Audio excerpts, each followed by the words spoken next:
Bismillahirrahmanirrahim. Assalamualaikum warahmatullahi wabarakatuh.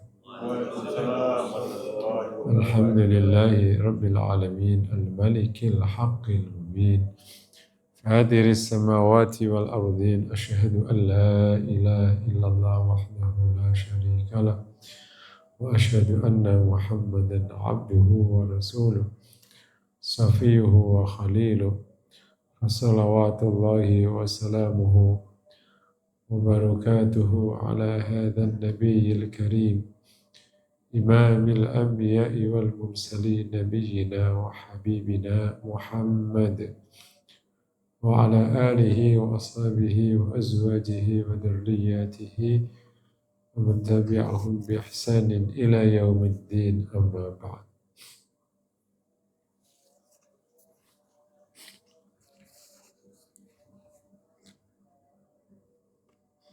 Jamaah yang dirahmati Allah, mari sama-sama kita berikan syukur kepada Allah. Kembali pada pagi hari ini Allah mudahkan kita untuk hadir di majelis ilmu, di majelis Warahmah Hati. Semoga menjadi amal soleh yang diterima Allah Subhanahu wa Ta'ala.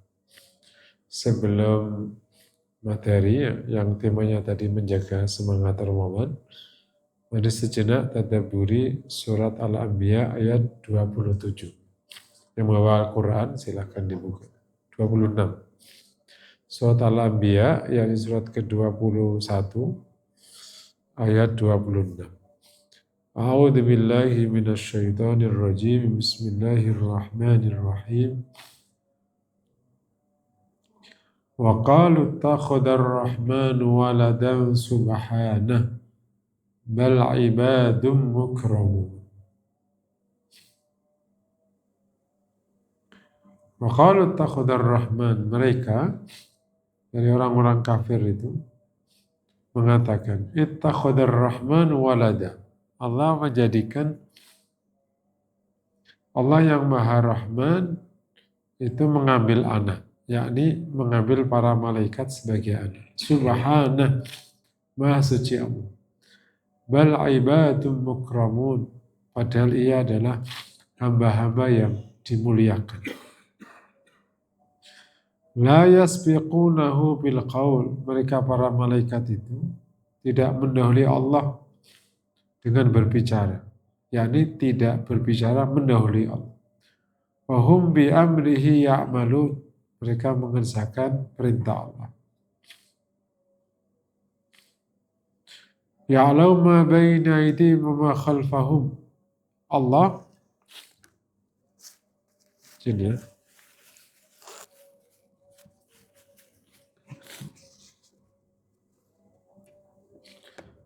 Allah mengetahui ma baina aydihim, apa yang ada di depan mereka, wa ma khalfahum, yang ada di belakang mereka. Wala yashfa'unahu, dan mereka tidak memberikan syafaat illa liman irtadha, kecuali kepada orang yang Allah ridai. Wahum min khasyatihi mushfiqun, mereka sangat takut karena takut kepada Allah Subhanahu wa Ta'ala, atau sangat gemetar karena takut kepada Allah Subhanahu wa Ta'ala. Ini ya salah satu bentuk kekufuran yang pernah muncul di sejarah, itu adalah di mana orang-orang menganggap Allah itu punya anak dari malaikat. Jadi yang punya anggapan Allah punya anak itu pertama Yahudi, menganggap Uzair itu anaknya Allah. Yang kedua Nasrani, Al-Masih dianggap anak Allah. Nah, ketika orang kafir umum zaman Rasul itu pernah nyebut malaikat itu anaknya Allah. Jadi memang otak manusia tentang Tuhan itu suka tidak menyadari ia mencerna Tuhan dengan otaknya. Kan otak orang itu kan orang dekat itu anaknya. Penguasa punya anak yang melanjutkan kekuasaannya, kan otak orang. Apalagi gitu. Nah, ini otak ini dipakai untuk memahami Tuhan. Makanya salah satu catatan penting kalau kita ingin memahami Allah, itu lepas jangan menggunakan kerangka manusia. Kayak misalnya gini, mana caranya ya? Gak mungkin lah. Nah itu namanya pakai otak orang. Mana mungkin Allah gitu. Nah, itu kata itu sebenarnya karena menggunakan kerangka otak manusia. Terjadinya tasbih itu karena berpikir tentang Allah atau menyikapi Allah menggunakan kerangka otak manusia. Akhirnya menyerupakan Allah dengan yang lain. Karena makanya kenapa Rasul nyuruh kita itu tidak berpikir tentang Allah. Karena nggak akan sanggup. Karena orang berpikir kan menggunakan kerangka otaknya. Pakai otak mana? Dan orang akan berpikir itu, kabar buruknya lagi, ini bodohnya orang. Orang akan berpikir itu menggunakan kerangka experience-nya. Bahkan tidak mau experience orang lain, nggak mungkin. Contoh nih, contoh. Ayah seorang arsitek, ngomong ke anaknya gini, tidak ada nak kerjaan itu. Paling bagus arsitek. Padahal itu bukan kerangkanya sebenarnya. Kalau dia pakai kerangka otaknya, kan masih bisa menyediakan kerjaan yang lain. Bahkan disempitin sama experience dia. Karena dia arsitek, ya berarti anaknya arsitek. Itu gobloknya orang itu. Termasuk menimpa ke para agamawan itu. Orang yang misalnya ada namanya orang itu kalau di karakter itu namanya orang konkret. Ini psikolog nih. Konkret itu sebenarnya mirip tekstual. Orang konkret itu. Jadi tipe-tipe orang konkret itu, ini psikolog ya.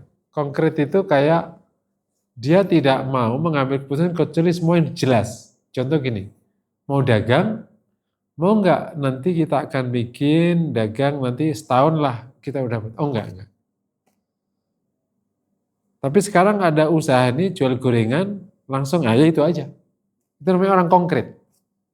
Dia tidak mau berpikir jauh, lama, itu enggak.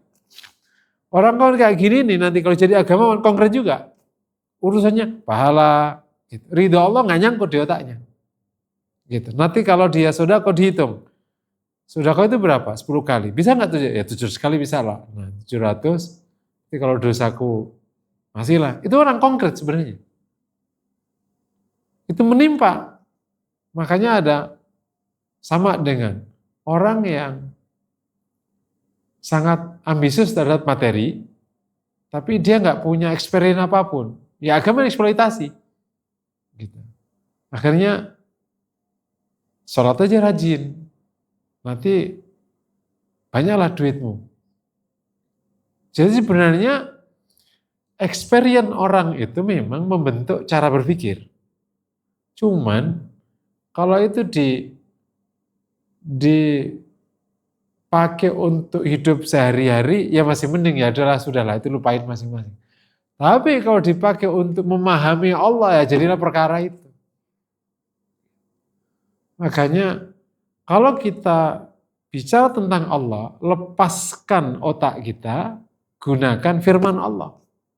Udah gunakan firman Allah. Nah, karena Allah yang paling tentang Allah adalah Allah. Kemudian Rasulullah. Nah, kalau kita memahami tentang Allah menggunakan otak kita, enggak akan pernah nyangkut sama sekali. Contoh kita bicara tentang Asmaul Husna itu.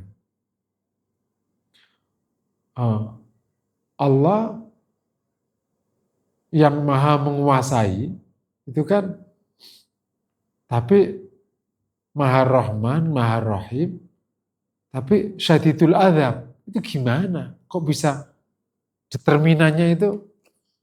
Ya karena jangan pakai otakmu mikirnya. Allah salah Allah. Makanya saya paling bukan suka jawab kalau ada orang gini, kenapa sih Allah itu tega mengadab hambanya yang kafir selama 63 tahun, tapi diadab sepanjang hayat. Kenapa? Ya tanya sama Allah. Yang kita tahu hari ini, yang kita tahu firmannya begitu. Paham kira-kira cara berpikirnya?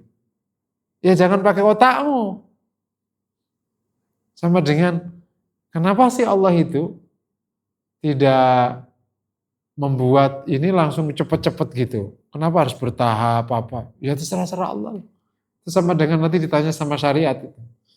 Kenapa sih orang dipidana ya? Kalau orang nyakiti harus disakiti. Nah kan malah terjadi dua luka. Bukankah malah bagus disakiti?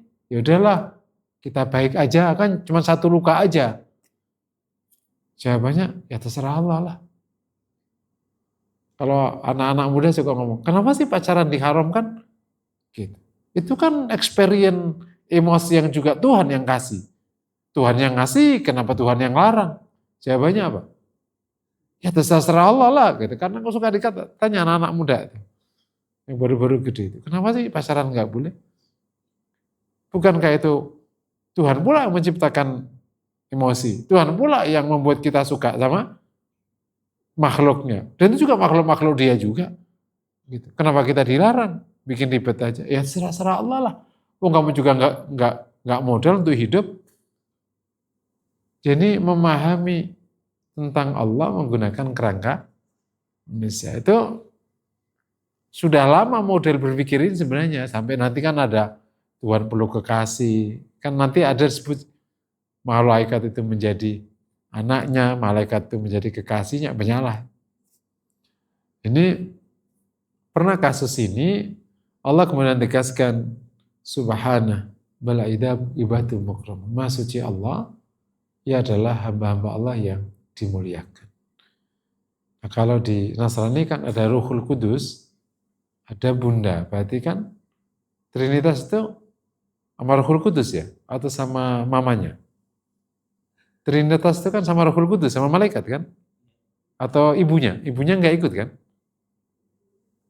Nggak dong, bapak, anak sama Ruhul Kudus kan? Kan bukan bapak, anak, ibu, nggak gitu kan? Iya gitu. Sama Ruhul Kudus, jadi malaikat itu memang berulang kali ditempatkan. Nasrani menempatkan malaikat kan juga bagian dari Trinitas kan. Jadi ini juga menimpa kufaru zaman Rasul SAW gitu. Dan menyebut sebagai anak Allah. Allah tegaskan subhana bal ibadu mukram. Ia adalah hamba Allah yang dimuliakan. Ini ditegaskan oleh Allah itu, dan tentang qul huwallahu ahad, Allah SWT lam yalid wa lam yulad wa lam yakul lahu kufuwan ahad. Itu kan ayat yang kaitannya dengan ketegasan tauhid, tapi ditempatkan sebagai surat yang paling tinggi fadilahnya. Karena sebenarnya esensi dari semua ketaatan ini kan tauhid kepada Allah. Nah, tauhid itu di luar mengakui Allah sebagai Robnya dan hanya Allah sebagai Robnya, Allah juga tidak boleh disifati dengan sifat makhluknya, kayak punya anak, punya serupa, disekutukan. Nah, itu bagian dari kesempurnaan, makanya menjadi sangat tinggi derajatnya. Jadi ketaatan kepada Allah itu bukan serta-merta taat, tapi juga taat dengan koridor yang Allah tepatkan. Nah, salah satu yang sangat mengusik itu adalah ketika Allah disamakan dengan makhluknya. Dan ketika Allah kemudian disebutkan sebagai punya anak atau dan seterusnya, itu sangat membuat Allah murka, sangat murka. Dan makanya mengikhlaskan tauhid itu menjadi sangat penting dalam agama. Itulah ibadah yang tinggi derajatnya, yang tidak perlu waktu, tidak perlu tenaga. Kan kalau sholat, haji, perang, maka ada tanya, kenapa sih ini ada orang baik sebanyak-banyaknya, tapi gara-gara menyekutukan Allah, atau gara-gara nganggap Allah, kenapa jadi dimurkai? Ya jawabannya karena itu esensi dari ajaran agama. Nah, membersihkan tauhid itu menjadi penting akhirnya. Ya. Pesan penting dari ayat ini adalah membersihkan tauhid dan bertauhid kepada Allah sesuai dengan yang Allah kehendaki, itu adalah koridor yang tidak pernah boleh dilanggar. Dalam ini berarti Allah tidak sama dengan hambanya, dan tidak pernah bisa sama hambanya. Kemudian Allah juga tidak punya anak, tidak punya teman, ya, sohibah ya, dalam istilah sohibah itu teman istri. Yang jelas sebagaimana surat Al-Ikhlas itu harus clear, termasuk turunannya tidak boleh menyekutukan Allah dengan yang lain. Jadi ikhlasul tauhid, ada tauhid dan ada mengikhlaskan tauhid, yakni membersihkan tauhid sebersih-bersih. Subhanahu wal ibadu mukramun. Kemudian la yasbiquna bil qawli wa hum bi amrihi ya'malun. Allah sebutkan sifat para malaikat ini tidak pernah berbicara mendahului Allah. Ia menjadi hamba yang sangat taat. Tapi tidak mendahului Allah ini juga perintah kepada kita. Meskipun konteksnya berbeda. Yakni di surat Ya ayyuhalladzina amanu la tuqaddimu baina yadayillahi wa rasul. Jangan mendahului Allah dan Rasul. Sama ini. Dari Allah dan Rasulnya, kalau para malaikat karena mereka dekat dengan Allah, sering dapat perintah Allah, ya dia harus menunggu perintah, tidak boleh ngomong duluan. Nah, kita makhluknya yang mendapatkan firman Allah lewat wahyu untuk Rasulullah pada kita, salah satu makna tidak boleh mendahului Allah itu adalah ketika Quran dibaca, jangan bicara. Ketika Allah tetapkan sesuatu, jangan menggugat. Menggugat itu termasuk mendahului Allah. Kalau Allah sudah tetapkan sesuatu, maka terimalah. Jangan nyari komparasi, kayak hukum syariat, cari komparasi, karena nggak pantas. Dan lain-lain. Itu salah satu bentuk tidak boleh mendahului. Kalau malaikat tidak mendahului Allah dalam berbicara, karena ia memang bisa komunikasi dengan Allah, tentu malaikat-malaikat tertentu ya. Dengan kita salah satu bentuk tidak mendahului Allah itu begitu. Wahum bi amrihi ya'malun, mereka sangat taat kepada Allah. Nah, makanya kalau manusia bisa setaat malaikat, ya gitu, bisa jadi dia lebih mulia daripada malaikat. Karena ketaatan manusia ada di ruang di mana ia diberikan kekuasaan oleh Allah untuk tidak taat. Ya, ini makanya disebut nafsu yang taat itu disebut dengan nafsu malakiyah. Nafsu malaikat, karena ada nafas syaitania, nafas bahaimiyah, nafas malakiyah. Nafsu setan, nafsu yang suka melanggar, nafsu kebinatangan, yang suka melepas syahwat, yang nomor 3 nafsu malaikat, yakni yang suka taat kepada Allah. Ya'lamu ma baina aydihim wa ma khalfahum. Allah mengetahui apa yang ada depan mereka dan di belakang mereka, wala yashfa'una, dan malaikat tidak bisa mensyafaat. Ini sifat-sifat malaikat. Allah tahu malaikat depannya belakangnya, dan malaikat tidak bisa mensyafaat illa liman irtada, kecuali bagi yang Allah ridai, wa hum min khasyati musyfiqun. Malaikat itu takut kepada Allah. Jadi malaikat punya sifat-sifat khusus. Meskipun dia tidak punya syahwat, tapi dia punya rasa takut kepada Allah. Jadi makanya tentang malaikat ya yang kita hanya tahu malaikat ya tentang kalau diceritakan oleh Allah kemudian oleh Rasulullah alaihi wasallam. Di luar itu bahkan kita tentang jin aja juga nggak tahu apa lagi malaikat kecuali yang Allah ceritakan, karena kan nggak punya akses kita ke situ. Jadi memang terlalu sedikit yang mengetahui manusia, terlalu sedikit sekali. Bahkan bumi ini kan hanya satu titik dari hamparan planet ya, yang jumlahnya nggak tahu kita. Sampai sekarang jumlahnya kan nggak tahu. Wong masih terus berkembang. Di bumi itu ada satu makhluk namanya laut.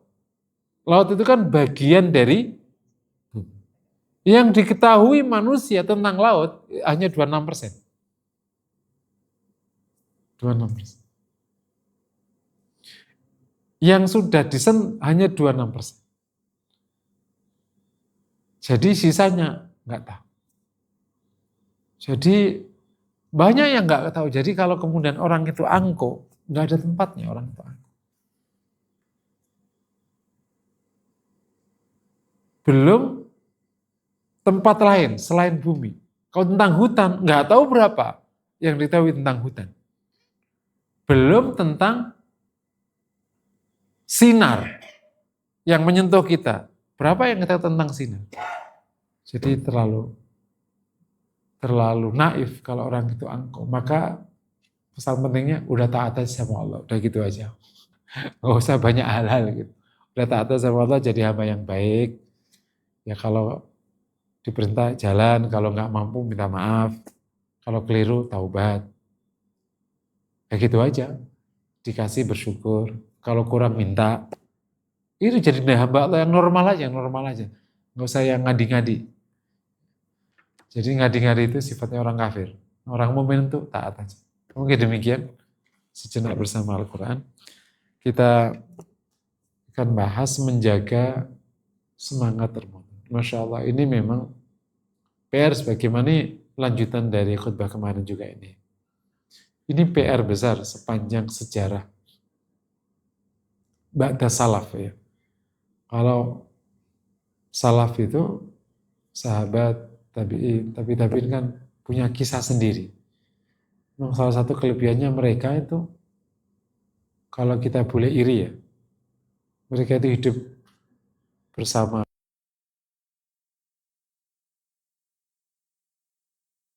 Makan. Terus kebaikan itu berlimpah-limpah. Negara Islam menang, jadi bukan yang dijajah, tapi dia yang mempengaruhi kanan kiri. Jadi situasinya sangat baik, luar biasa. Jadi cerita tentang turun drastis ya kita nggak dapati di zaman salafus saleh. Karena mereka disebut setelah Ramadan dia berdoa supaya diterima Ramadannya selama 6 bulan. Jadi benar-benar dia menjaga Ramadan itu sepanjang tahun. Kebaikan masih sangat dekat, gitu ya. Bagi zaman tabi'in, sahabat masih ada. Dan sahabat masih terngiang-ngiang hidup bersama Rasulullah SAW. Yang masih ada di situ. Ya kan? Dulu makam Nabi itu kan nggak sejauh sekarang. Makam Nabi kan masih kebuka. Nggak seru sekarang. Dan para sahabat itu punya experience tentang makam Nabi. Ibnu Umar sendiri punya experience, Bilal punya experience. Artinya, antum kalau melihat sedikit keluar dari tema ya, ini kita suka berlebihan dalam bab kebaikan itu. Kalau takut berlebihan, kalau boleh berlebihan. Nggak bisa di tengah gitu. Apalagi makam Nabi kan. Kita aja ke makam yang lain kan dianjurkan untuk ziarah. Nah ziarah itu mendoakan. Dan orang kalau diziarahi, sebagaimana riwayat Imam Baihaqi, dan banyak riwayat yang lain, Imam Ahmad, di hadis ya, yang diangkat banyak oleh Imam Qayyim di kitab Ar-Ruh, termasuk ditulis oleh Imam Qurtubi itu kan roh itu kan kalau didatangi oleh yang datang kan senang. Dan Allah bangkitkan dia bisa jawab salam kan. Dan bisa mendengar ucapan. Jadi kalau salam dia jawab, kalau diajak ngomong dia dengar. Tapi nggak jawab. Riwayat Imam Ahmad mengatakan roh itu ketika disodorkan amal orang-orang kerabatnya yang baik dia senang. Kalau amal kerabatnya itu buruk, dia sedih dan dia berdoa supaya yang ada di sana dapat hidayah. Itu sampai di sini ceritanya. Artinya, ini hadis kan sangat di generasi awal dipahami. Artinya mereka dengan Rasul itu kan masih sangat dekat. Saya mau capai ke situ aja. Apalagi dengan yang lainnya masih bisa dekat, apalagi dengan Rasul Alaihi Wasallam. Nah, sahabat ini kan terus menceritakan ini kepada anaknya, yang namanya tabiin kan. Kata sahabat kan, kunna alim abna anasira. Kaman alimul Quran, kami ajarkan anak-anak kami sirah Nabi sebagaimana kami ajarkan mereka Al-Quran. Berarti anak sahabat yang namanya tabiin kan. Ya kalau anak sahabat yang ketemu Nabi ya namanya sahabat. Tapi anak sahabat yang gak ketemu Nabi, berarti kan tabiin kan. Ini kan cerita baru satu generasi diceritakan dan Rasulnya masih di situ. Yakin kan? Saya masih di situ. Berarti kan situasi masih sangat dekat sekali ya. Experience itu masih dekat sekali.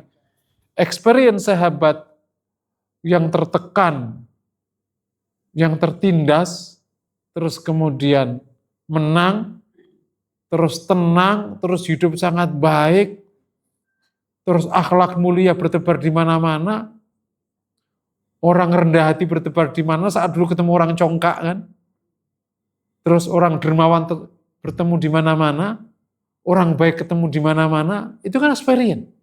Masjid rame, siang dan malam, bayangin coba. Ini Mekah Madinah kan, berkembanglah kemana-mana, tapi kan situasinya ngelingkar aja ke situ-situ kan. Itu makanya sebabnya, kok ke situ ya, kamu ngelingkar aja di situ. Luas-luasnya sampai Khurasan. Jadi memang situasinya sangat-sangat baik. Kan ada sebuah kisah yang pernah saya sampaikan di sini. Zaman Umar bin Abdul Aziz, berarti kan masih di 100 tahun pertama. Ya. Karena Umar menjadi waktu ke Madinah itu khalifahnya Sulaiman bin Abdul Malik. Jadi belum melepas 100. Itu waktu Umar masuk ke Madinah diteriakin kan. Ya fasik benar fasik, kayak anak fasik, anaknya orang fasik. Ya karena memang dia anak gubernur. Kemudian dia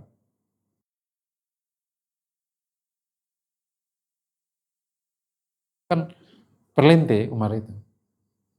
Terkenal rambutnya tidak pernah sedikit nggak rapi, selalu rapi, klimis gitu. Kan ada tipe-tipe kayak gitu kan. Kan ada orangnya yang selalu klimis gitu. Apa sih namanya? Kalau laki-laki yang klimis itu namanya apa ya?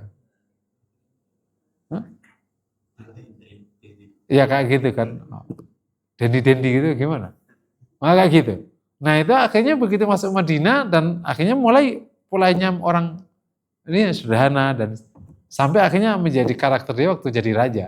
Padahal waktu mudanya pelente.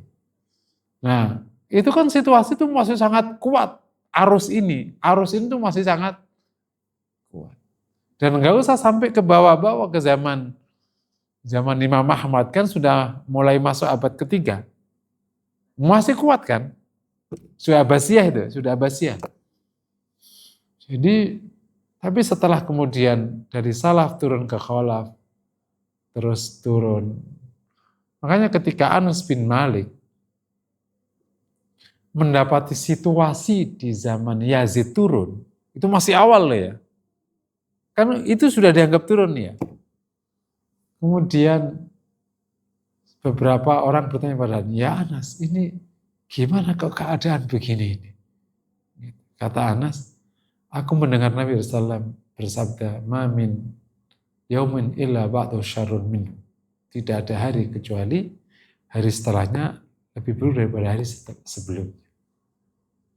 Itu kata Anas ngomentari situasi zaman Yazid yang masih di tahun 40 50-an.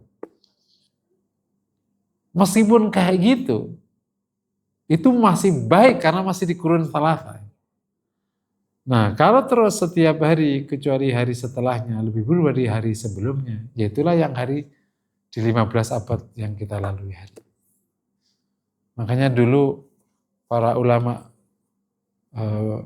para salaf mengatakan, dulu waktu kami bersama Nabi, apa yang kalian anggap sekarang ringan, itu di zaman Nabi kami anggap sangat berat. Demikianlah, yang di zaman salaf dianggap berat, zaman kita sekarang udah ringan. Zaman salaf yang abad kedua yang dianggap ringan, itu zaman abad kedua berat. Demikianlah semakin ringan, semakin ringan, semakin ringan. Orang tidak sholat sekali, itu bukan perkara main-main.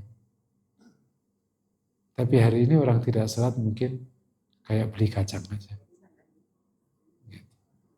Orang makan haram itu bukan perkara main-main.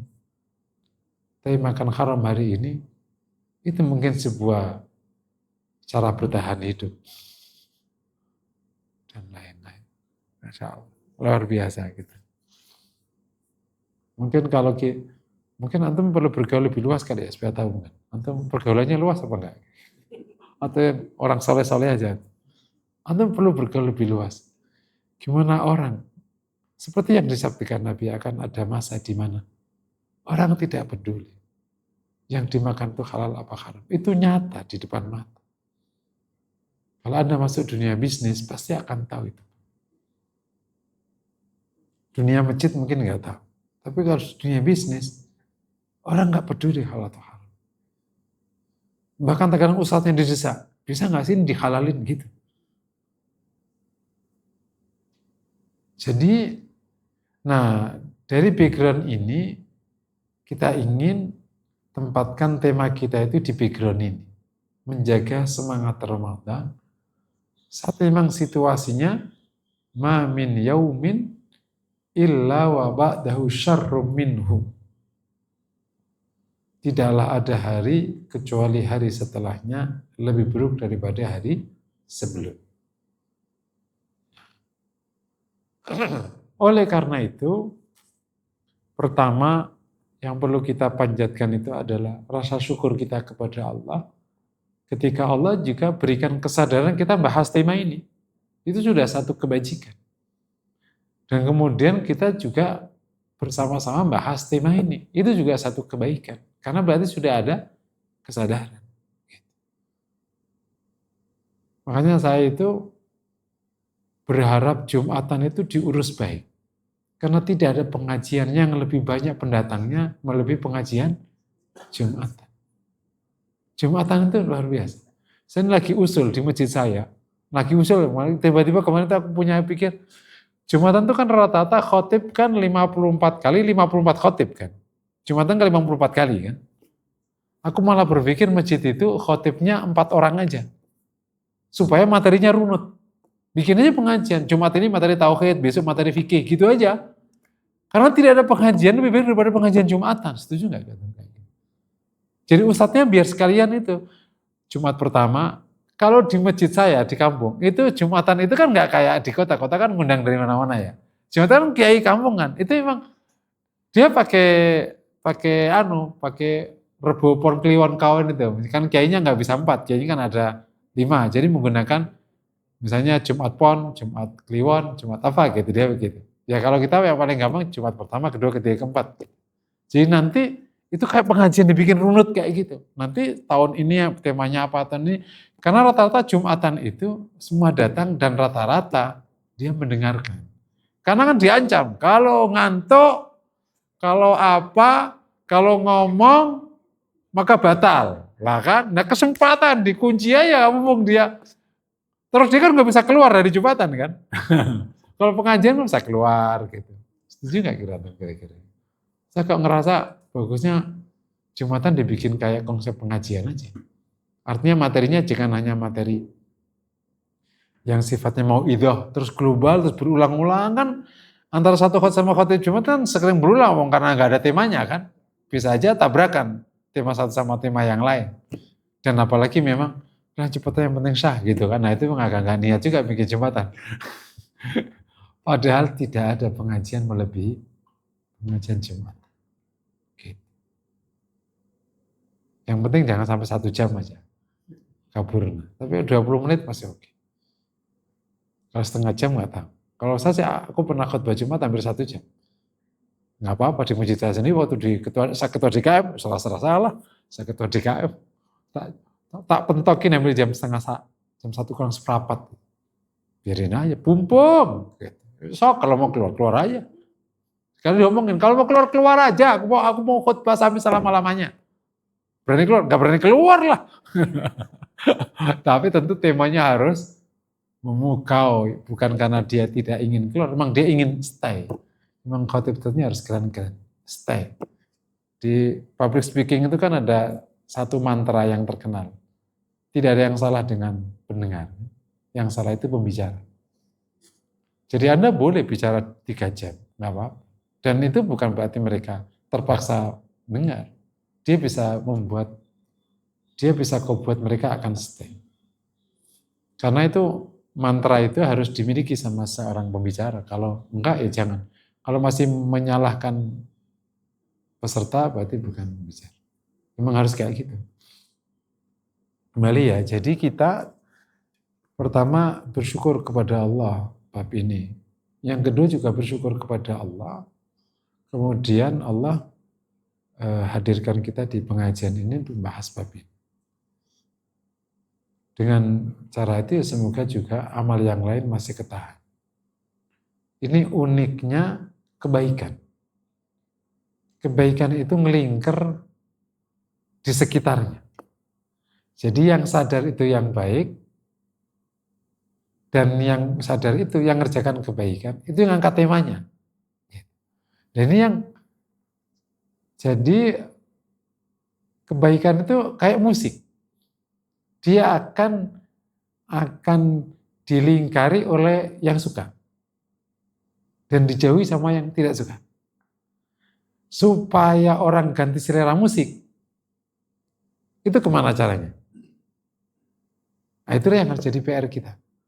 Jadi orang yang suka sholat akan bahas sholat dan akan baca tentang keutamaan sholat. Tapi orang yang tidak sholat itu nggak akan pernah baca keutamaan sholat. Nah terus orang yang nggak sholat itu gimana supaya bisa sholat? Itulah gunanya ada orang yang menyampaikan ke saya. Jadi mungkin nanti PR-nya si rekaman ini di-share personal ke semua jemaah. Personal, bukan di tadi grup. Karena kebaikan itu nggak kayak minum air. Yang haus pasti minum, nggak gitu. Mestinya kan orang yang belum baik adalah orang yang paling butuh kebaikan. Dengan bahasa lebih ekstrim, pendosa adalah orang yang paling butuh pahala. Karena dia nggak punya pahala. Karena kita punyanya dosa. Tapi enggak. Pendosa justru lebih suka dosa. Dan orang yang baik lebih suka kebaikan. Jadi mirip musik, mirip orang yang ada di pertanian. Siapa wanita yang paling suka ke salon? Justru orang yang bersih. Kalau dia yang setiap hari ke sawah, dia ke salon enggak? Enggak. Padahal orang yang paling butuh salon, petani. Ibu-ibu yang nggak pernah ke tanah, nggak pernah ke sawah, yang kerjanya di rumah, nggak butuh salon, udah bersih dia. Tapi malah dialah yang justru paling rajin. Jadi kebaikan itu akan mendatangkan kebaikan berikut. Dan keburukan mendatangkan keburukan. Makanya orang yang ada di area itu perlu disamperin. Itulah butuhnya dakwah itu. Nah itulah namanya nanti hidayah. Usahanya gitu. Jadi supaya orang, ini bukan bahasan hukumnya musik, bukan ya. Ini cuma menggambarkan supaya gampang. Supaya orang yang nggak suka keroncong, gitu suka keroncong gimana cara? Diperdengarkan, apalagi diajak masuk. Jadi nggak bisa orang nggak suka keroncong sengaja datang ke keroncong, itu nggak mungkin. Itu susah. Nah disinilah perlunya namanya mengembangkan orang-orang yang setelah Allah kasih hadiah kebaikan itu terus memperlebar. Dan harus alami. Itulah dakwah itu mengalami. Jadi pasti orang menyadari tidak semua orang itu suka wayang. Tapi tiba-tiba kenapa kau suka wayang? Awalnya itu malam-malam nggak sengaja denger wayang. Terus ternyata pas kondangan ada wayang. Terus ternyata begitu dia jadi caleg harus ngewayang, gitu kan? Oh ya, enak juga ya. Nah, enak juga itu namanya hidayah. Mirip dengan orang yang minum kopi pahit. Awalnya, pasti peminum kopi pahit itu berawal dari kopi manis. Bahkan awalnya dari kopi susu. Bukan ngopi kan, nyusu. Bukan minum kopi tapi minum gula. Tapi lama-lama bergaul. Begitu naik kelas, lo minum kopi apa? Malu-maluin aja, bukan kopi itu mesen. Oh gitu ya. Tapi kan mahal, dari 3.000 menuju 25.000. Kali-kali aja sebulan sekali, udah deh 25.000. Kok beda ya? Iya. Tapi masih ada manisnya kan? Lama-lama dicengin, kopi masih manis, masih ada susu. Lama-lama hilang susunya, masih kopi murni tapi masih manisnya. Lama-lama berkurang manisnya, kalau jadi kopi, itu butuh berapa lama itu? Butuh 8 tahun itu. Jadi memang bisa jadi gitu. Nah, kami ulangi lagi, kita bersyukur ketika kita punya kesadaran, kemudian kita juga sudah masih ada di area jamaah. Nah, jadi justru tema ini harus bisa sampai ke sebanyak mungkin orang. Karena memang PR kita ada di situ. Nah, yang berikutnya kita masuk ya, kita harus paham tema ini hadir dalam situasi yang demikian. Dan tema ini hadir dalam situasi yang dengerin harus lebih banyak. Paham ya kira-kira ya? Sehingga menjaga, meskipun kita juga sekarang ada di sini, juga kita tidak lepas dari situasi pertama tadi, di mana tidak ada hari kecuali hari setelahnya lebih buruk daripada hari sebelumnya. Kita sendiri pun kalau kita nggak komit menjaga, emang agak turun seturun-turunnya. Karena ternyata diam-diam kita sangat terpengaruh oleh kanan kiri. Itu yang disebut dengan orang lemah itu. Kalau kita bicara kekuatan pribadi, atau orang yang berkarakter, atau orang yang bermental kuat, yang bersikap kuat, yang disebut dengan orang kuat, itu orang nggak terpengaruh oleh keadaan. Jadi dia bersikap bukan karena keadaan. Tapi kita ini ada di masyarakat 21. Meskipun kita bukan generasi Z, kita adalah orang yang sangat terpengaruh keadaan. Nanti kalau bab ini, nanti harus semakin ke sana, semakin ke atas, itu orang semakin tidak terpengaruh keadaan. Semakin ke sini terpengaruh keadaan. Jadi tingkat, kalau kita bicara tentang kekuatan pribadi, orang sekarang sama orang dulu itu katakan size-nya segini, keadaan terpengaruhnya itu 70, kita bisa 100% terpengaruh keadaan. Zaman sahabat yang di Mekah, terus sama keadaan enggak? Ideologinya yang memandu dia. Keadaan enggak pengaruh, kan kanan kirinya kafir. Dia enggak kan? Kanan kirinya angkuh, dia rendah hati. Enggak bertanggung sama keadaan. Orang kuat ini pindah ke Madinah. Kuat juga ujungnya. Nah kan saat dunia masih kemana-mana. Waktu zaman di Madinah, itu kan cuma berapa orang? Puluhan orang. Badar 314. Total mungkin 1.000. 1.000 dibanding jutaan. Terpengaruh enggak? Enggak. Paham ya? Ini orang kuat. Bahkan dia mempengaruhi orang. Semakin kesini kebalik. Kanan kiri ini mempengaruhi. Makanya ada ayat yang menarik itu. Wa in tuti aktsara man fil ardi yudilluka an sabilillah. Jika engkau mengikuti sebagian besar orang di muka bumi, maka mereka akan menyesatkan kamu dari jalan. Jadi mukmin itu tidak boleh terpengaruh. Ya kan gitu rumusnya. Tapi faktanya, kenapa terpengaruh? Karena lemah. Sekarang mau nanya, orang kota ke desa atau orang desa ke kota? Semuanya rumusannya. Kalau ada orang kota ke desa, yang terpengaruh orang desanya ikut orang kotanya atau orang kotanya ikut desanya? Karena orang kota lebih kuat daripada orang. Tapi nanti suatu masa bisa terjadi kebalikannya.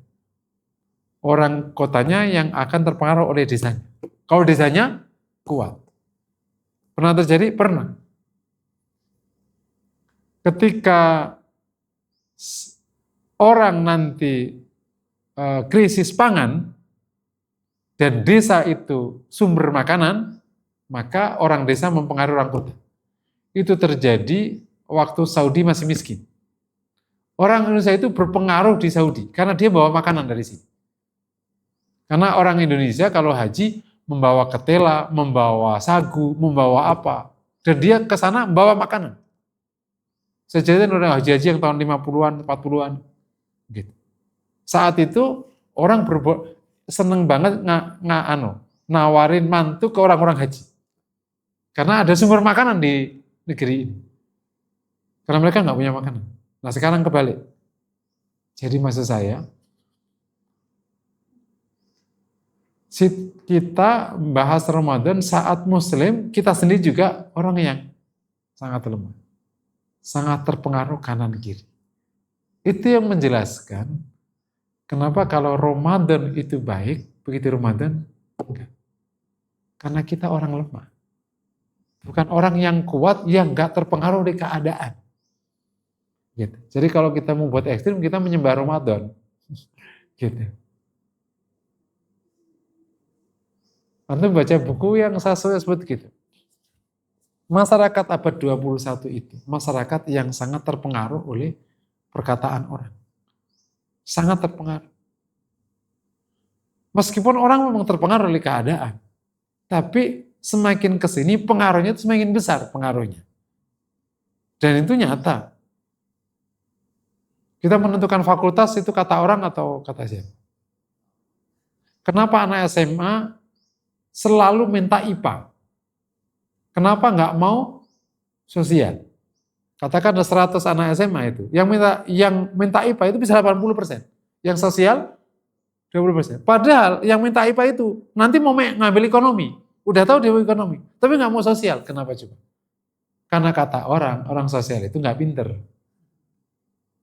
Sementara orang IPA itu kan kata orang kan. Padahal dia jelas, dia mau ngambil hukum. Kenapa ngambil IPA? Dia mau ngambil bahasa, tapi nggak mau bahasa. Karena bahasa semakin di bawahnya lagi kan. Ini contoh-contoh pengaruhnya orang. Gitu. Bawa-bawa beli handphone kata orang atau kata diri? Kata orang. Kata orang. Nah, itu sejalan dengan modern, postmodern, sekarang jadi post-truth. Itu semua arus besar yang membuat kita kehilangan kekokohan. Kalau bahasa dakwah Ghazul Fikri itu, Muslim kehilangan jati diri. Kalau kita pikirnya Ghazul Fikri itu, sejak zaman penjajahan Muslim dihilangkan jati dirinya. Jadi biarkan memang onggokannya masih Muslim, tapi karakternya semuanya sudah tidak. Jadi itu yang saya sebut sebagai pribadi yang sudah sangat rapuh, meskipun masih Muslim. Itu kan perang panjang. Nah, dalam situasi seperti itu, kita telah kemarin dikasih hadiah oleh Allah, Ramadan.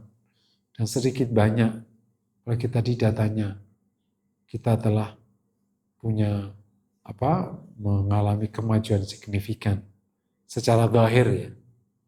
Ada kebaikan-kebaikan yang muncul. Nah ini memang patut disyukuri dan setelahnya itu patut untuk disabari. Disyukuri karena ada kebaikan yang masuk, disabari harus kuat mempertahankan kebaikan supaya tetap mendapatkan kebaikan. Nah kita masuk langsung ke praktisnya ya.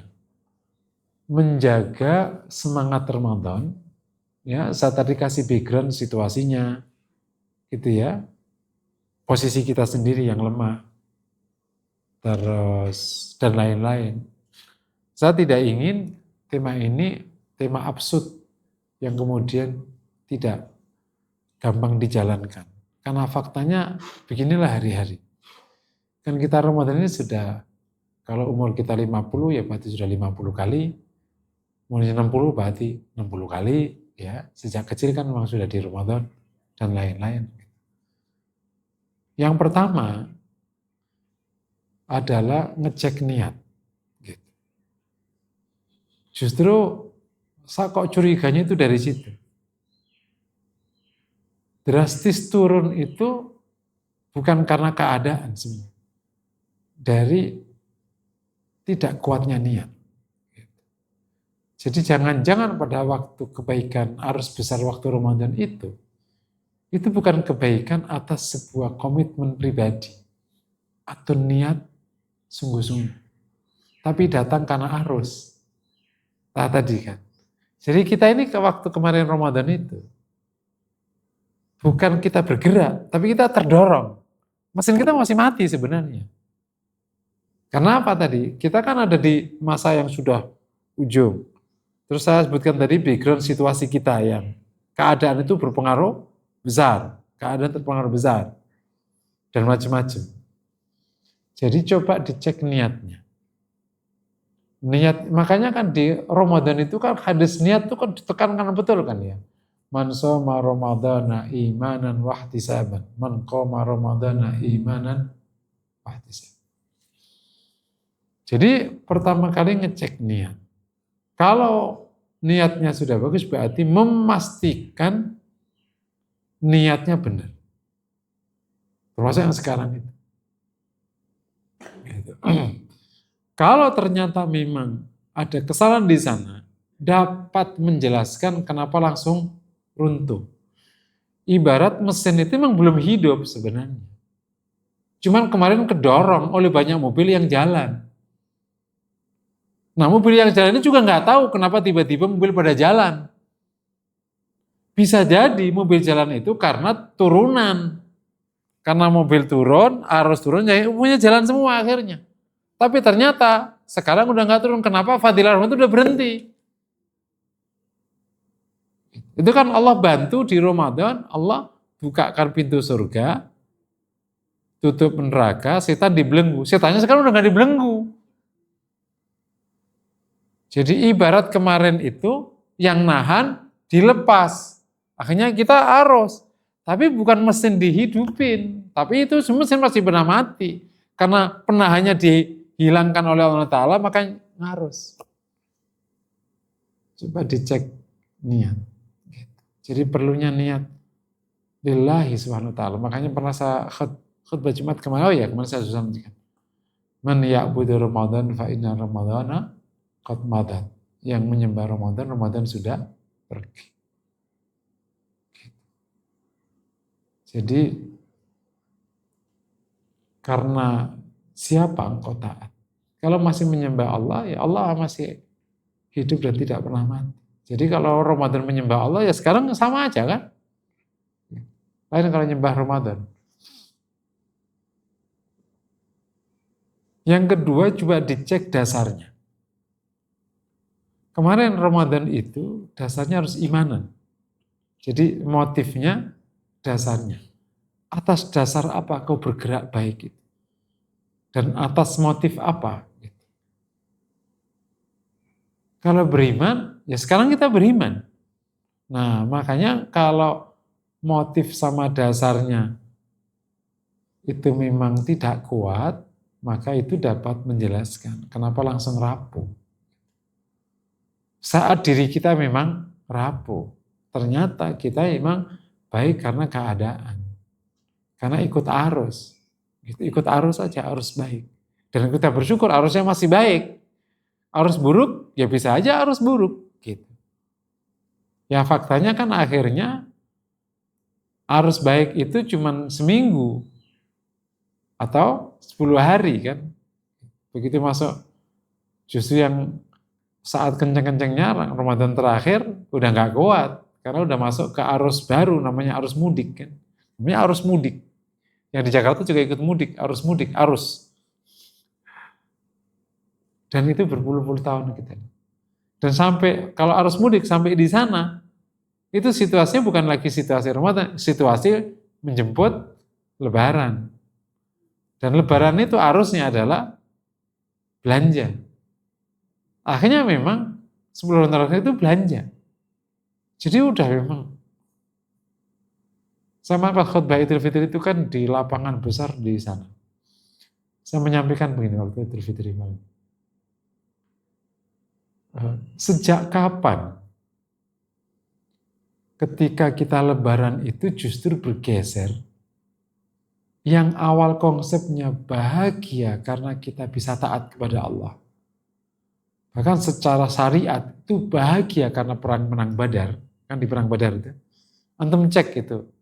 talbiyahnya apa? Si zikir kan. Sodaka wa'da wa nasara abda itu kan syukur karena menang perjuangan. Terus kenapa bergeser? Bersyukur karena hal materi semua. Baju baru, kue, mobil baru. Terus kalau yang naudzubillah ya minta pamer keberhasilan, ketemu temen, reuni. Loh kok jadi situasi kok menjadi situasi hedonisme, wah enggak? Ini yang namanya, itu yang kalau kita bicara agak filosofis ya, meskipun kadang orang nggak suka terlalu jauh kayak begini nih. Tapi emang kalau nggak didalemin itu peta atas nggak ada penjelasannya. Nah itulah kelebihan Prof. Jian ya. Peta atas menggunakan analisis yang sangat. Jadi arus materialisme itu kan memang udah berjalan sangat besar sejak penjajahan. Karena waktu zaman Islam kuat, ya karena dia kan kuat, dia mempengaruhi kan. Nah, begitu penjajahan, arus materialisme kan kuat, datanglah ke semua negara Islam. Dan ini kan sudah 2 abad, kan? Pada diri manusia emang suka materi, ini kan sudah arus materialisme sebagai sebuah ideologi yang diusung oleh para penjajah. Itu memang dibangun ke para penjajah supaya terkeluar dari Islamnya. Kita sendiri kan juga punya potensi untuk punya itu. Karena memang nafsunya. Kan ketemu plak kan. Sementara arus agama kan mengurang. Terus arus agama mengurang berhenti di formalitasnya. Jadi agama tidak menjadi sumber nilai. Paham ya? Tapi menjadi ritual. Makanya kalau beragama pasti bicaranya sah tidak sah. Yang penting dikerjakan aja. Kayak tadi, yang penting khutbah sah. Karena gitu doang. Yang penting udahlah, kalau apalagi di Bogor malah, yang penting dibacain bahasa Arabnya, udah gitu kan. Nggak semua Bogor ya, beberapa orang di Bogor, termasuk di dekat pondok saya itu. khutbahnya itu pakai bahasa Arab doang. Bahkan waktu saya khutbah di masjid-masjid pondok, tapi kan yang ikut kan orang kampung. Itu kalau yang khutbah bukan dari anak pondok, yang khutbah kiai dari situ, bahasa Arab doang dibacain, terus ngapain loh gitu kan. Ya Ustadz kan udah besar, ya udah besar, bisa diterjemahin. Ala kulli hal pokoknya masih bertahan. Arus kuat, kita punya nafsu, agama melemah. Jadilah materialisme membungkus ritual-ritual agama. Klop, udah. Klop, gitu. Itu masuk, bayangin. Kayak buka bersama, itu kan baik ya. Tapi buka bersama itu jatuhnya hedonisme.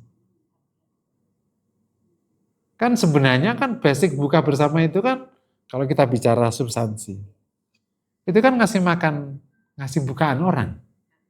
Kan ngasih bukaan orang. Nah, amalan ngasih bukaan orang inilah, kemudian ada kepentingan duniawi masuk, ketemu teman, karena ada kepentingan. Kalau para politisi harus kan baik, nggak mungkin ketemu di luar buka, tapi ada kepentingan untuk negosiasi, maka dibungkus lah bikin buka. Jadi memang agama menjadi bungkus, bukan menjadi sumber nilai. Nah, jadi lagi, arus-arus ini yang sudah berjalan, sementara kita pribadinya yang tidak kuat tadi, dasarnya bukan imanan, motifnya bukan ikhtisaban, ya lewatlah wong sudah begini keadaannya. Biar bisa dicek ya. Ini penjelasannya itu. Jadi kalau kita bicara tentang mempertahankan semangat Ramadan, maka pertama adalah dasarnya harus dikuati. Berarti imanan. Motifnya dilurusin. Ini harus terus dipertahankan. Kalau dasar iman, ya ayyuhalladzina amanu aminu, orang beriman, berimanlah. Di dasar iman menjadi penting untuk menjaga situasi Ramadan. Karena yang disodorkan sama Rasul dasar itu. Bahkan waktu kecil saya itu, kenapa kok ada iman sama ikhlas? Kenapa harus gabung-gabung zaman itu. Memang saya tuh udah kritis dari kecil ya. Sejak orok, udah kritis sejak orok. Jadi, kenapa digabung-gabung? Saya mikir, jawabannya udah dewasa baru ketemu. Jadi memang Ramadan itu kalau dasarnya nggak iman, nggak kuat. Akan tumbang setelah. Kemudian motifnya ikhlas. Ikhlas perintahnya harus diulang ya. Dan terus. Yang berikutnya, menjaga semangat Ramadan itu adalah, saya suka nyebut, menjaga pilihan amal soleh. Bukan menjaga situasi dulu. Waktu Ramadan itu kan amal soleh berlimpah-limpah. Gitu kan. Nah, ambil amal soleh yang paling terjaga, yang paling bisa diraih. Jadi ibaratnya itu kalau dalam bahasa itu yang jadi anchor. Antum kalau masuk, katakan orang orang orang nikahan, resepsi, itu kan banyak menu. Tapi kan ada menu anchor nggak kira-kira? Biasanya apa kalau ibu-ibu? Misalnya es krim. Apa biasanya? Kambing guling. Nah, cari amal soleh anchornya. Anchornya Ramadan itu di mana anchornya? Qiyamul Lail. Kan anchor Ramadan itu kan bisa Qiyamul Lail, bisa sedekah. Tapi di antara yang paling dominan kan Qiyamul Lail, betul ya kira-kira? Tilawah. Nah, masing-masing itu punya anchor. Yang paling nyangkut di dirinya untuk Ramadan. Apa bukaan yang paling jadi anchor? Kalau anak kecil kan uang jajan, uang bonus, itu anchornya. Atau yang anchornya itu adalah suara Quran di Ramadan. Itu ambil. Supaya anchor itu akan mengingatkan yang lain. Jadi kalau ketemu itu langsung ingat Ramadan. Kayak kalau kita ketemu kambing guling, ini pasti makan besar ini. Nah gitu, gak mungkin kambing guling, terus tiba-tiba hanya kambingnya doang, gak ada yang lain, kan gak mungkin. Nah setiap orang itu punya anchor masing-masing kan yang ketika kemarin kan mungkin beberapa. Yang paling dominan pasti saum ya. Ada Qiyamul Lail, ada tilawah, terus ada ngasih buka. Ya itu, terus silakan masing-masing yang paling mengingatkan kita kalau kita ada di situ itu kita ketemu Ramadan. Wah itu luar biasa. Sahur bersama. Jadi otak itu kan akan mengingat satu yang paling penting. Tapi ketika ingat yang paling penting, maka ingat yang lain-lain. Itu kan juga cara hafalan kan gitu, cara hafalan. Cara menghafal itu kan dikait-kaitkan gitu. Nah setiap orang itu dikasih oleh Allah karunia, tertarik dan terkesima di salah satu. Ya bisa aja ada sebagian orang yang banyak hal. Misalnya ada orang yang kalau dengar suara tarhiman, ini Ramadan. Tahu tarhiman nggak? Bahasa-bahasa sebelum orang adzan. Itu dipakai di radio Syafi'iyah itu biasanya. Kalau orang dengar tarawih, wah itu Ramadan.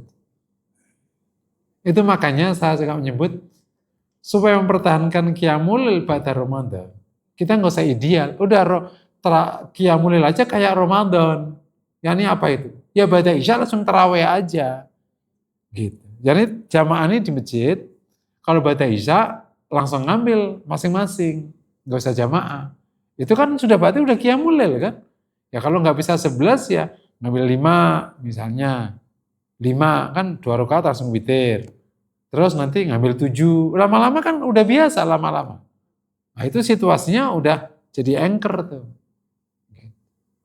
Misalnya gitu. Atau ngambil yang lain tadi. Kemarin biasanya kalau baca Ramadan di bulan apa? Baca tilawah. Oh, ternyata tilawah itu baca isya atau tilawah ternyata itu duha misalnya. Waktu duha ya udah sekarang duha tilawah aja dulu. Itu akhirnya otak itu akan terus terhubung dengan apa yang mengingatkan dia. Itu namanya menjaga memori.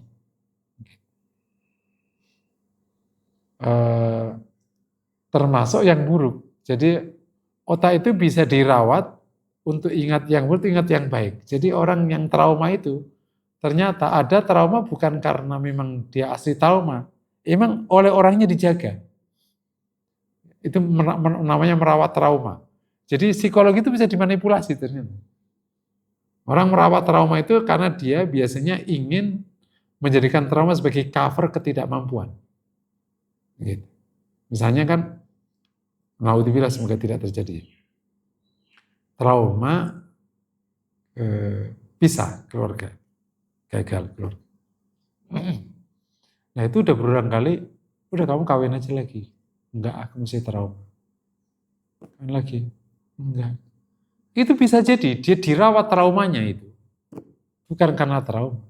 Karena dia emang nggak dapat aja. Paham nggak? Kalau dapat traumanya hilang. Jadi ini menimpa gini, ini menimpa. Saya ditanya seorang psikolog praktisi ya. Ada teman saya dia psikolog. Tiba-tiba ada seorang mantan pengusaha yang sekarang udah bangkrut. Terus tiba-tiba gini, Prof, saya itu dulu itu pernah diusir, disakitilah sama bapak. Makanya akhirnya saya begini. Udah lama itu. Ya dulu waktu kecil terus ya pernah lah diperlakukan sangat buruk sama bapak. Sehingga ya berdampak kepada kehidupan aku sekarang. Oh gitu. Setelah profesor ini, dia ngecek sejarah hidupnya. Kamu pernah kan usaha? Pernah sukses? Ya lama. Nah pas sukses itu ingat nggak trauma orang tua? Enggak. Ya udah sekarang itu kok ingat karena untuk menutupi kegagalan bisnismu itu. Baru kaget. Kenapa pada waktu kamu itu berhasil? Enggak inget itu kamu disakiti sama bapakmu. Itu namanya dia merawat trauma. Nah, paham ya? Sebagaimana trauma bisa dirawat, kebaikannya bisa dirawat, diengkerin. Nah, kita rawat itu. Rawat situasi dengan cara menghubungkan otak dengan apa yang paling diminati. Ambil aja satu, jangan banyak. Apa yang paling diminati? Setiap orang punya experience. Ada yang suka tilawahnya, ada yang suka zikir, ada yang suka saumnya, ada yang suka bukanya, ada yang suka qiyamul lailnya, ada yang suka sedekahnya. Ya, itu ketiga. Jadi dikuatin dasar iman, diperbaiki, dibuat anchor supaya mengingatkan Ramadan. Yang ketiga, nah ini harus karena kita ini orang lemah, maka kita harus bikin arus namanya. Arus itu harus dibuat karena kita supaya ikut arus. Jadi ibarat, tentu pernah kan kolam renang arus kan? Kolam renang itu arus sendiri atau harus dibuat? Jadi harus ada 1-2 orang yang mau bikin arus. Dan orangnya siapa? Ya kalian. Memang awalnya berat. Udah aku sendiri aja. Nggak bisa. Karena kalau sendiri kau akan ikut arus. Karena kita lemah. Jadi cara menguatkan diri itu dengan cara menguatkan orang lain. Itu konsepnya. Konsep leadership dan orang tua. Orang tua itu lemah. Begitu jadi orang tua, karena dia harus menguatkan anaknya, dia terpaksa kuat kan. Sama dengan ilmu mengajar. Karena dia wajib mengajar, maka dia harus memisahkan diri, betul? Jadi kita harus menguatkan orang lain supaya kita harus menguatkan diri, kita harus menjaga diri dengan cara menguatkan orang lain. Karena kalau kita nggak menguatkan orang lain, kita akhirnya ikut lemah. Jadi bikin arus. Nah, bikin arus itu semua kebajikan yang ada di Ramadan bisa diturunkan di dalam kehidupan kita yang bersentuhan dengan kita. Minimal 4 area harus itu dibuat. Pertama, harus di keluarga. Ini tantangan paling berat, terutama kalau punya anak-anak remaja. Makanya kalau dalam bahasa, jangan sampai terjadi kasus kebo nyusu gudel, ngerti? Ini orang Jawa, Bapak orang Jawa bukan? Nggak ada. Kebo nyusu gudel itu istilah orang tua ikut anak. Yakni ikut arusnya anak. Ikut pandangannya anak. Bukan berarti orang tua yang harus sangat otoriter, enggak. Tapi harus diakui, namanya remaja. Gitu kan. Mestinya kesadarannya kan tidak lebih daripada orang tuanya. Atau kalau orang tuanya naudzubillah ya. Di mana-mana kan pasti orang tuanya lebih sadar daripada anaknya. Sehingga janganlah anak udah kayak gitu ikut-ikut aja deh. Enggak bisa kayak gitu. Justru orang terus bikin arus. Meskipun kalau dalam bahasa itu kuat-kuatan mental. Kamu gitu ya harus kuat. Gitu. Seandainya serumah ini enggak, ya aku tetap begini. Ramadan akan dibuat arus di rumah. Kayak waktu kemarin. Gitu. Yang kuat saya atau yang pergi engkau? Kira-kira kayak gitu. Wah pusing di rumah, suruh ngaji mulu aku main. Ya udah main aja. Kalau rumah begini harusnya. Harusnya rumah begini. Nah, kira-kira kayak gitu. Dan tapi kan anak tetap aja anak kan, insya Allah kan lama-lama ikut orang tua. Yang kedua harus komplek atau tempat tinggal. Nah ini tidak boleh tempat tinggal kemudian sepi kayak orang isinya nggak beriman gitu. Masjid harus syiar, masjid harus syiar, sesiar-siarnya, gitu. Jadi akhirnya arus, menjadi arus. Saya selalu punya experience, kalau orang masjid yang aktif itu tidak terus membuat arus, lama-lama masjidnya itu sampai ada kotoran nggak dibersihkan. Saking jarangnya orang. Itu serius. Sekarang itu kan ada satu anomali gini. Komplek-komplek yang bagus, itu masjidnya lebih ramai daripada komplek yang struggling. Struggling itu misalnya komplek yang rumahnya secara karir banyak yang tidak bagus. Itu justru masjidnya nggak keurus, nggak tahu bisa kayak gitu. Sekarang ada data, tapi ini nggak bisa digeneralisir ya. Yang aktif ini karena juga dia struggle, maka dia fokus juga cari nafkah. Akhirnya masjidnya hanya pakai sholat aja. Jamaah juga lama-lama bukan sekedar masjid itu dipakai, lama-lama masjid itu kotor, lama-lama kamar mandi nggak keurus, lama-lama orang malas ke masjid, bahkan ketuanya aja juga ke masjid karena udah nggak nyaman. Itulah situasi menimpa komplek yang DKM-nya nggak bikin arus. Sampai segitu. Gitu. Satu pernah mampir ke salah satu komplek aja di Ciseeng sana gitu. Ciseeng ke sana. Mau masuk nggak bisa, kamu sendiri kunci. Dan yang menarik, kamar mandinya kotornya tak terkira. Dari tempat wudhu sampai ke tempat ini juga ada ngelewatin yang kotor. Begitu masuk, ternyata si ininya, karpetnya juga kotor. Nah berarti kan jarang digunakan. Karena minimal kalau digunakan, pastilah dibersihkan. Itulah harus. Jadi kebaikan sama keburukan itu saling mempengaruhi. Kalau kebaikan nggak bikin arus, maka akan keburukan. Minimal kebaikannya nggak berkembang. Jadi bikinlah arus. Pada di rumah, di komplek, terus di tempat kerja. Nah, ini saya ingin poin situasi perkantoran hari ini. Itu masih mirip, belum jauh beda dengan perkantoran 10 tahun yang lalu. 10 tahun yang lalu itu kan memang harus dakwah di perkantoran kan terstak. Karena naudzubillah sih rejim yang kemarin ini. Naudzubillah minta. Dulu kayak orang bener. Padahal naudzubillah kelakuannya. mulai kebongkar satu persatu sekarang. Tetapi orang-orang di kantor itu sekarang itu belum sadar bahwa yang sekarang itu ngasih izin, masih trauma, atau merawat trauma, enggak tahu. Kemarin salah satu ketemu salah satu di kantor itu, waktu dia menjadi ketua DKM zaman itu, dimintain datanya dan oleh pimpinannya, ini dari BIN. Aneh kan? Apa BIN harus sampai ke DKM? Pokoknya akhirnya diminta. Sampai sekarang masih trauma kalau bikin pengajian. Dan itu banyak di perkantoran. Nah ini perlu disadarkan di kantor itu bahwa situasi negara udah baik. Tidak melarang pengajian, ngasih dukungan pada kebaikan.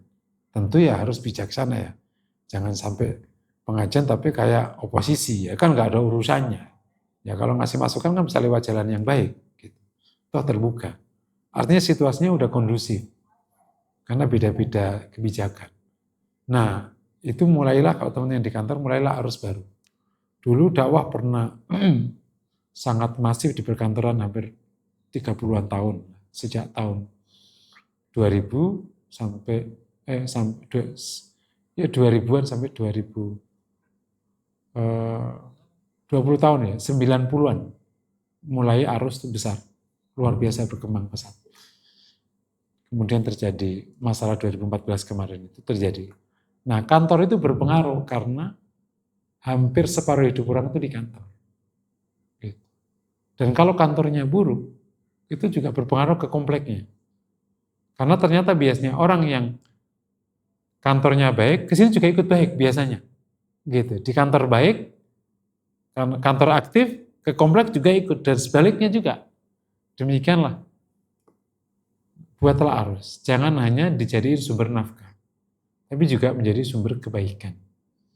Meskipun orang Qatar itu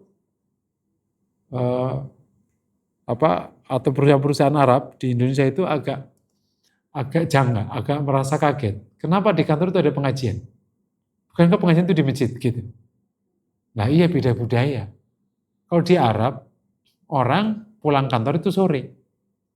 Terus habis asar udah ke masjid. Nggak tahu budayanya kayak gitu. Kecuali yang di Madinah gitu ya, kalau nggak tahu kalau kemudian di Jeddah atau apa yang. Tapi pengajian itu maghrib, orang datang ke masjid ngaji. Gitu. Nah di sini kan kalau nggak ngaji di kantor, maghrib itu di jalan, bukan udah sampai rumah. Di sana orang Arab itu pulang yang jam 4, pulang jam 5, emang maghrib udah di masjid masing-masing, udah bisa ngaji. Nah kalau di Jakarta, maghrib itu di jalan raya, nggak bisa. Makanya pengajiannya dimasukkan ke kantor. Itu salah satu perbedaannya. Saya pernah ngisi di kantor Qatar itu ya. Mereka, kok ada pengajian di kantor?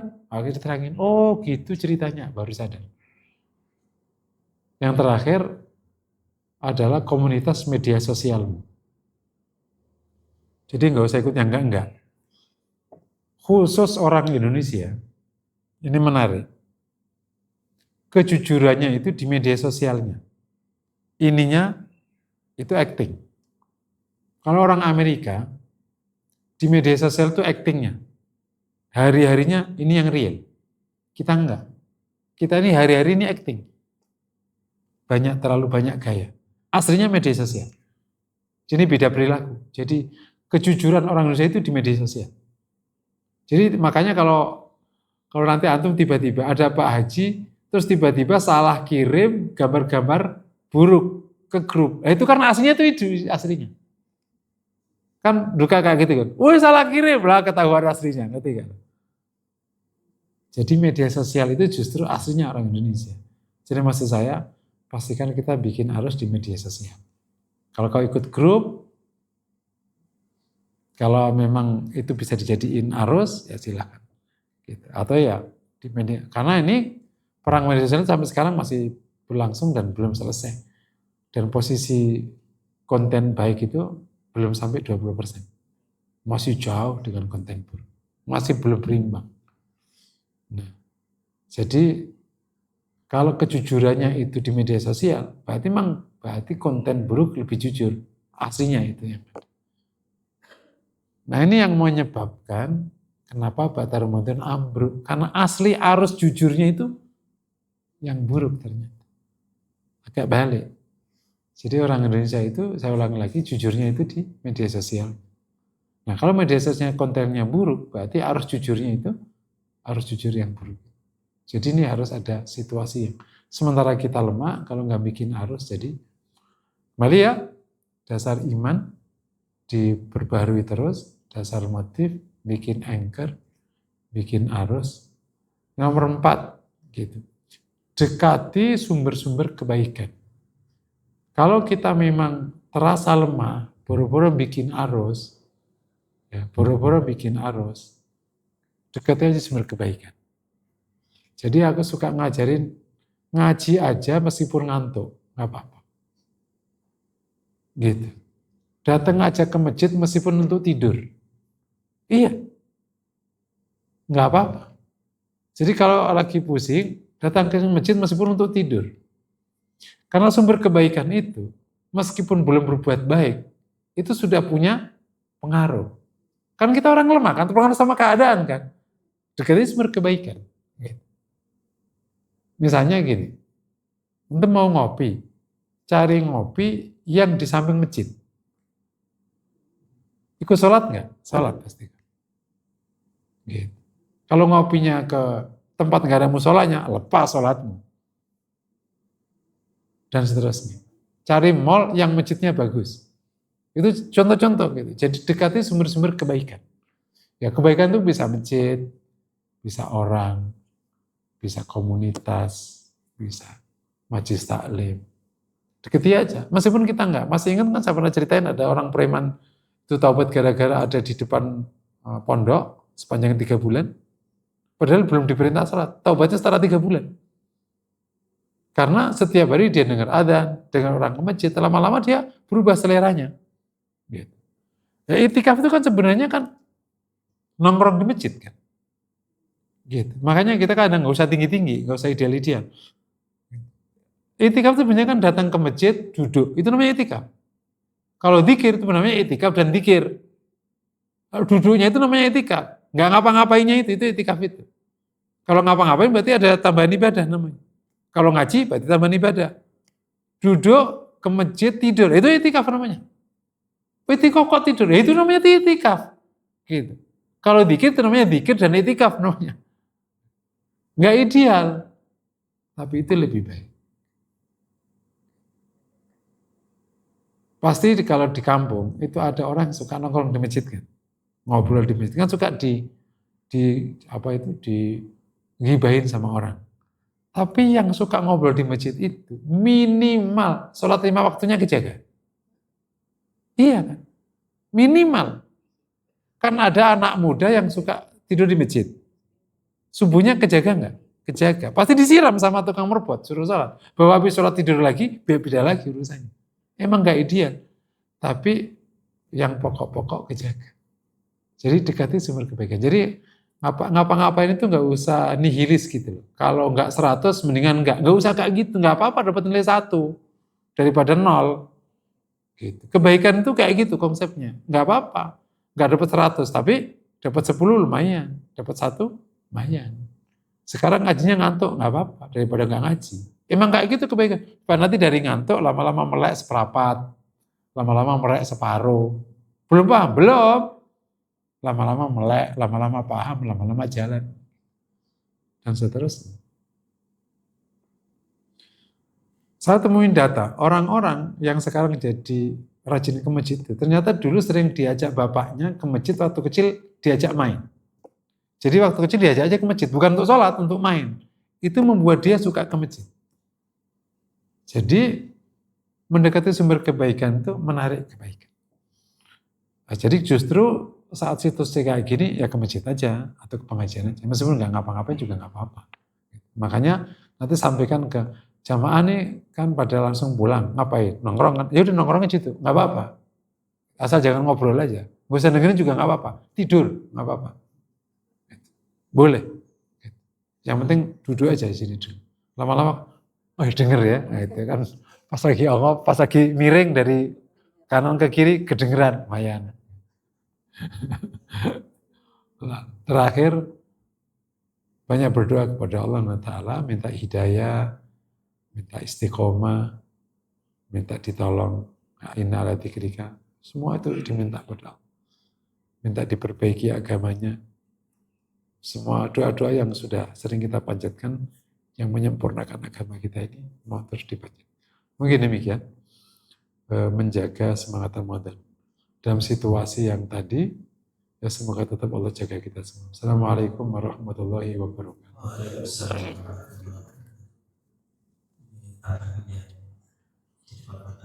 Allahu Akbar.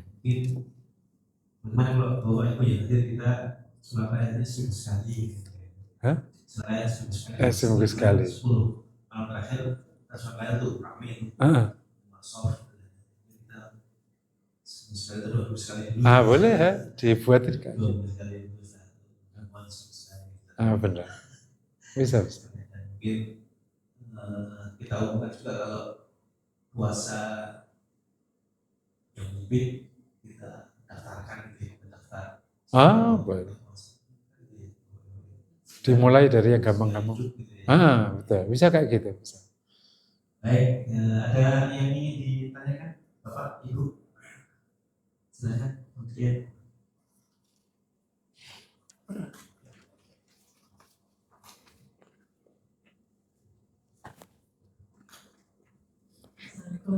Waalaikumsalam. Mengenai dari Ramadan kemarin, kan ada konteks di Ramadan itu kan setan itu diikat di hari Selasa. Jadi dalam proses menjalani Ramadan itu, terutama saya sih pribadi gitu ya, masih ada kayak perasaan-perasaan yang ada pengen marah, overthinking, kayak gitu ya Ustaz. Jadi saya bertanya, ini berarti sifat asli manusia dong ya? Bukan dari setan, atau selama kita 11 bulan ke belakang selain Ramadan, kita jadi ada sifat kita yang juga meniru setan jadinya gitu, karena nggak dijaga di bulan seperti di bulan Ramadan gitu ya, alhamdulillah gitu. Jadi saya cukup mengkritisi diri juga, sejauh mana saya juga ini kebalikan dari kita menjaga semua Ramadan ya, Ustaz. Di sisi lain kita juga kayak terpengaruh arus juga di luar Ramadan itu, sampai kita juga meng-copy paste sifat-sifat yang arus yang kurang baik seperti itu apa. Misalnya kita memfilternya gitu Ustaz, ini yang mana sih yang harus kita ikuti, yang mana yang sejauh ini kita stop gitu. Iya. Yang pertama, kalau secara makna kan para ulama menyebutkan ada 2 makna tentang tusoffatu fihi syayatin itu ya. Setan dibelenggu di bulan Ramadan itu. Sebenarnya Ibnu Hajar Asqalani mengatakan itu maknanya ada 2. Pertama, mangzahirul hadis, setan dibelenggu. Yang kedua, ada sebagian ulama mengatakan itu maknanya majazi, yakni Allah mudahkan hamba ini beramal soleh. Katakan dengan kita mengikuti pendapat ulama yang maknanya teks ya, kalau terjadi keburukan di Ramadan berarti itu dari syahwat. Kan keburukan itu kan dari 2 kan, dari setan sama dari syahwatnya dia sendiri. Berarti dari situ. Berarti si ininya belum ketata. Gitu. Jadi mesin buruknya masih hidup satu. Gitu. Setan dibelenggu pun masih jalan. Jadi syahwatnya. Dan kita semua yang ada di situasi kayak gini sangat rentan kayak gitu. Karena kan kita tadi ya terpengaruh kan. Udah terbentuk karakter sekian lama gitu kan dan lain-lain. Kemudian meskipun pemicu utamanya udah dibelenggu, tetap aja kan masih hidup di sini. Nah, gitu. Jadi kalau ada keburukan, tapi kalau menggunakan makna para ulama yang kedua, terjadi itu berarti ya kita belum dapat pertolongan dari Allah Ta'ala. Sampai sudah dimudahkan ini kita sendiri yang ngerem. Berarti memang kita belum dapat, lebih tepatnya syahwat kita membuat kita nggak dapat pertolongan. Gitu. Padahal Allah sudah mudahkan. Allah mudahkan hambanya untuk berbuat baik. Tapi ternyata syahwatnya justru yang mendorong hal lain. Gitu ya. Wallahu a'lam. Tapi mungkin ada sedikit tambahan. Memang kita harus bijaksana di media sosial itu ya. Nah, data orang Indonesia itu kan termasuk yang paling aktif di media sosial. Paling aktif saat dunia. Nah, sehingga perlu kita bijaksana. Karena terlalu aktif media sosial itu adalah menurunkan kecerdasan otak. Menurunkan kecerdasan otak itu. Terus kemudian menurunkan konsentrasi. Terus menurunkan kecerdasan interpersonal, sama sesama menjadi sangat buruk hubungan. Menurunkan kecerdasan emosi. Jadi kayak emosi juga nggak stabil. Bahkan mempengaruhi kesehatan mental. Jadi sangat buruk. Jadi bijaksanalah media sosial. Jangan terlalu berlebihan. Wallahu a'lam.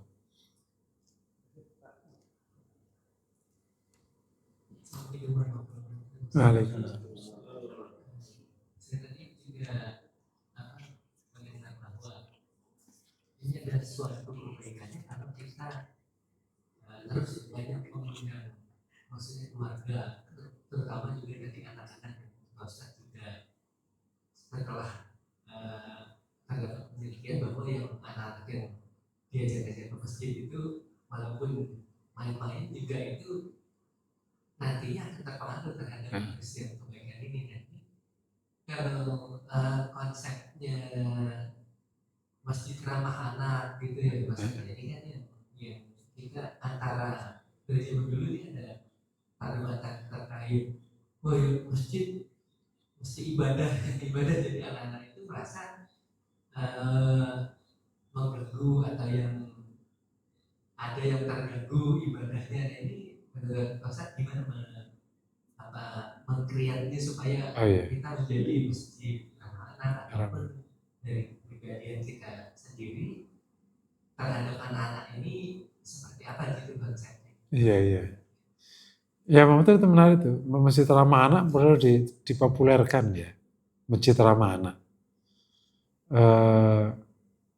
Yang pertama bahwa sebenarnya orang yang tergangguan karena suara anak, itunya bukan karena faktanya terganggu. Karena orang ini nggak lapang dadanya. Jadi orang ahli ibadah tapi nggak lapang dadanya. Jadilah marahan. Yang kedua, kalau ada orang terganggu suara anak, sebenarnya memang karena nggak khusyuk. Karena orang khusyuk itu ada anak juga nggak khusyuk, nggak kenapa-kenapa. Ngerti gak sih? Orang khusyuk sholat itu, mau ada suara petir juga khusyuk.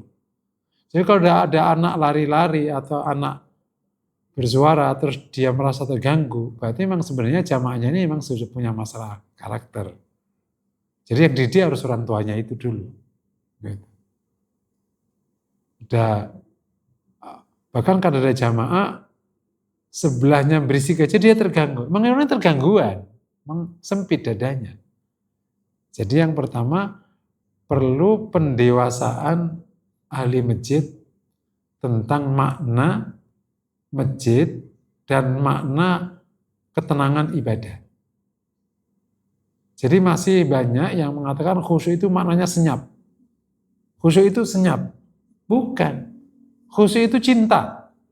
Khusyuk itu ketundukan pada Allah. Mau ada anak kecil mau tunduk aja. Ngapa urusannya tunduk sama suara? Enggak ada urusannya. Gitu. Nah itu kalau sudah ada pemahaman.